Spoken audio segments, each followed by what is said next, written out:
I don't know if we are returning to the gold standard, but the folks over at J.P. Morgan Chase sure are setting a weird standard.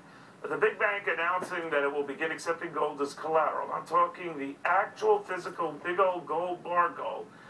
Are these guys saying, if you don't have the cash, bullion, we'll do it? Steve Forbes, what do you make of all of this? My attitude is, why not? Gold has a value. You lend on securities. Why wouldn't you lend on gold? But I think it underscores to potential borrowers, remember, that thing can go volatility up and volatility down. So if you're going to use it as collateral, be very careful. And I would only take 30–40% of the market value today in terms of a borrowing. Yeah, but I mean, what's next? Are we going to have tin in there, copper? I mean, you know what? That's the only thing that kind of weirded me out. Well, again, if the collateral is good, why wouldn't you lend on it? Unlike, say, wheat, which you consume, doesn't last long. Gold lasts forever.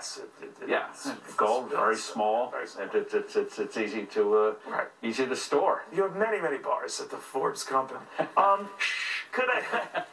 you ever think we'll get back to a gold standard? There's a big push to that now, pegging the currency to that because it's a fixed asset, a definable asset, and when we veered off that, all hell broke loose, and we've never been the same since.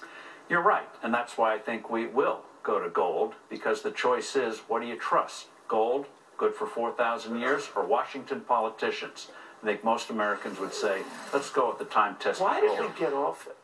Crazy theory that women could manage it better than the old standard, and if you had flexibility, we could make things better, get rid of the business cycle, get rid of every disease, all that sort of thing. Well, it turned out to be fool's gold. Gave us the terrible inflation of the 70s, financial crisis that we did not have when we were on the gold standard, adhered to it. So I think the record is clear on it.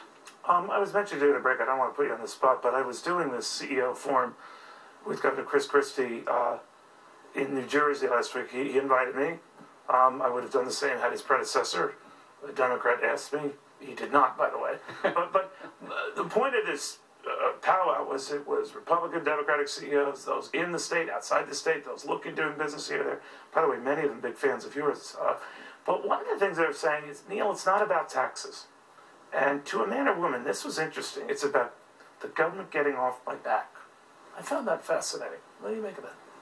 Well, obviously taxes are on the back, and we now have, well, soon will have the highest corporate tax rate in the world. That has to be changed one way or the other. But they're right about burdens, especially when they are unknown. Obamacare, hundreds of rules coming. So-called financial reform bill, hundreds of rules coming. You don't know what they are. You don't know what liabilities you're taking. The way they wrote that Obamacare bill almost invites you as an employer to dump your employees on the government. You'll end up saving money, even with that so-called fine. That was the goal. And that is what has got people scared. And but they're not opening up their wallets, despite all this kumbaya stuff about, hey, we're going to spend like crazy. Not the guys I saw. Well, they'll spend to stay competitive.